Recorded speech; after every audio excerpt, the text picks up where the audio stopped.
햇살이 너무 좋았어. 그냥 모두 좋았어. Kuksama, ha나, do, set,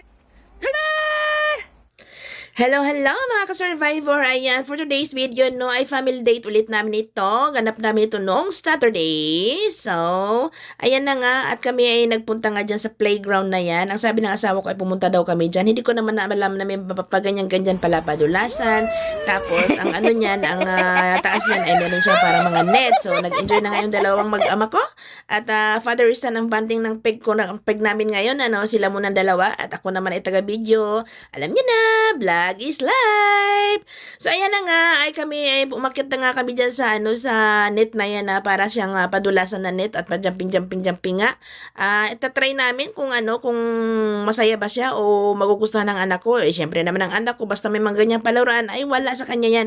Gora yan, no. So ayan na nga, nandiyan na nga kami sa gitna. Ay sila pala kasi ako nagbibideo laang Tapos, ayan na nga at, di ba? Enjoy naman kahit na gaano kabigat ang tao, ay kayang-kaya, carry to the bells lang kasi nga ang higpit ng pagkakatali, ganon.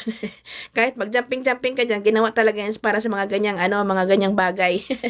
Ayan na nga, naging Spider-Man na nga yata yung anak ko. O, di ba? Natatakot pa daw siya, pero bandang huli gustong-gusto naman.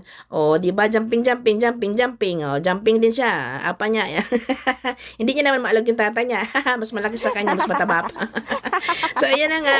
Nagbanting-banting nga muna kami dyan at pagkatapos nga dyan ay may pinuntahan din kami. So, mamaya ko pa ipapakita yun. Watch till the end muna ito, Kasi enjoy muna namin to yung Hindi ako makapag-jumping kasi maaalog yung camera, kaya sila lang muna.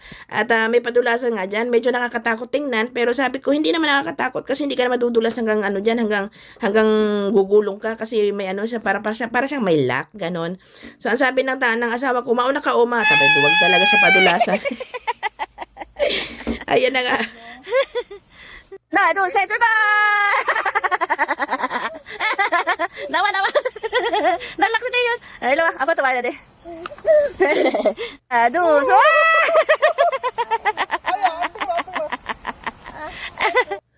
So, ayun na nga, nag-stack nga ang asawa ko, kasi sobrang payat nga ni. O, di ba, mag-stack talaga siya. Hindi naman nakakatakot, hindi naman madulas So, ayan na nga, ayan yung kabuuhan at paligid ng playground na yan, At nakita ko nakita nga ang anak ko ng buhangin. Alam mo yun pag may buhangin, ang mga bata, gusto lang mga ganyan. Kahit naman nung tayo mga bata pa, gusto natin maglaro sa buhangin at putik, So, ayan na nga, nagpunta nga ako dyan sa, sa isang building na yan dahil ako ay nag-CR. At nakita ko yung na yan, playground na yan. Meron pa pala, meron pang iba. At sa loob din ay meron pa rin iba sa loob. So, hindi ko na alam mo na ipakita kasi nasaraduhan na kami. Siguro mga next week na lang pag may time mga asawa ko ay pupunta kami dyan at manonood kami ng movie kasi gusto ng anak ko movie daw at saka popcorn. O, ganon. So, ayan na nga, dumating na yung anak ko kasi nahuli sila at ako'y nauna. Ay, meron din pala dyang mga siktangan o kaya restaurant. So, pagkatapos nga noon at hindi kami nakapaglaro sa loob, kami ay kumain na lamang kami sa masarap na kainan. Matagal kami hindi kumain dyan. Siguro nung kumain kami dyan ang edad ng anak ko is sa pa lang siya.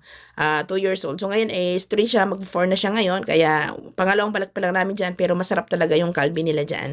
So, ayun na nga, at hanggang dito na lang po ang aming video for today's video, and family date namin ngayon, nabubulot si Inday. So, thank you for watching mga ka-survivor. Bye!